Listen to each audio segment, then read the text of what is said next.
हमारा टॉपिक है coding with AI. बिना कोडिंग नॉलेज के एआई के हेल्प से हम वेबसाइट या ऐप कैसे डेवलप कर सकते हैं। आज मैं आपको 4 मोस्ट पावरफुल पॉइंट बताने वाला हूँ। तो पॉइंट नंबर 1, सबसे अच्छा समय कौन सा है जब हम एआई को यूज करें और एआई बेटर हमें रिस्पॉन्स दे और मैक्सिमम आउटपुट दे। तो सबसे बेस्ट टाइम है मॉर्निंग में 7 या 8 बजे से पहले यूज़ करें, तब एआई अब मैक्सिमम आउटपुट देगा। इवनिंग टाइम में एआई मैक्सिमम आउटपुट देता है 11 बजे के बाद। बेस्ट और मैक्सिमम आउटपुट लेना है तो 11 बजे के बाद कोडिंग स्टार्ट करनी होगी। पॉइंट नंबर 2, एआई का नाम बताऊंगा और उसका बेसिक इन्फॉर्मेशन दूंगा। पॉइंट नंबर 3, मैं आपको प्रॉम्प्ट लिखना बताऊंगा, कैसे आप किसी भी पेज का प्रॉम्प्ट लिख सकते हैं। कोई भी कोड जनरेट करने के लिए कैसे बेटर प्रॉम्प्ट लिखेंगे वो बताने वाला हूँ। नाउ पॉइंट नंबर 4, कोडिंग क्या होता है और कोडिंग कैसे वर्क करता है, इसका भी बेसिक इन्फॉर्मेशन दूंगा। चलिए स्टार्ट करते हैं। मैं इसमें 2 एआई के बारे में बताऊंगा, एक चैट जीपीटी, एक डीपसीक। जो चैट जीपीटी है वो प्रॉम्प्टिंग और ब्लॉग राइटिंग के लिए बेटर है, और जो डीपसीक है वो कोडिंग के लिए सबसे अच्छा है।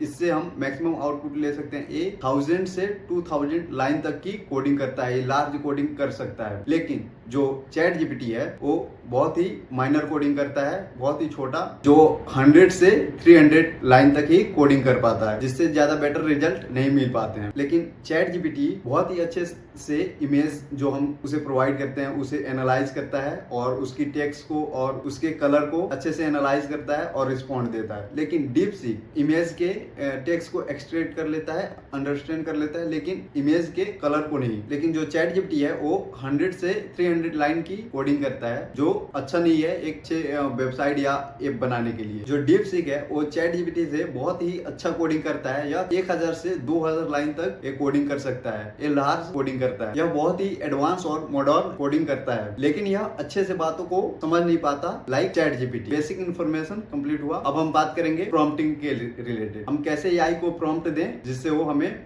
बेस्ट कोडिंग दे। अब हम प्रॉम्प्ट के बारे में बात करेंगे, इस तरह से हम प्रॉम्प्ट एआई को दें कि वो हमें बेटर आउटपुट दे। मैं आपको बताने वाला हूँ प्रॉम्प्ट कैसे लिखते हैं। आपको जिस भी प्रोजेक्ट का कोडिंग कराना है, जिस भी पेज, प्रॉम्प्ट लिखते समय आपको अपने प्रोजेक्ट के बारे में ऐसे बताना है जैसे आप किसी डेवलपर को बता रहे हैं, और उसके बाद से 3 पॉइंट जरूर ऐड करें। Point number 1, highly attractive and modern and advance. Point number 2, highly responsive for all device. Point number 3, add animation. ये तीनों आपको ऐड करना है अपने प्रॉम्प्ट के नीचे, जिससे और भी बेटर आउटपुट आपको मिलेगा। प्रॉम्प्ट में और भी कुछ ऐड कर सकते हैं, जैसे आपको सिंगल पेज HTML चाहिए तो आप प्रॉम्प्ट में नीचे लिख सकते हैं कि need only single page HTML। अगर आपको सेपरेट चाहिए HTML, CSS एंड JS तो आप लिख सकते हैं give me HTML and CSS and JS separate. और भी अच्छे आउटपुट के लिए लास्ट में एक और पॉइंट ऐड करें, विदाउट हेडर एंड फुटर, और आपका प्रॉम्प्ट तैयार हो गया। इस सभी बातों का फॉलो करें,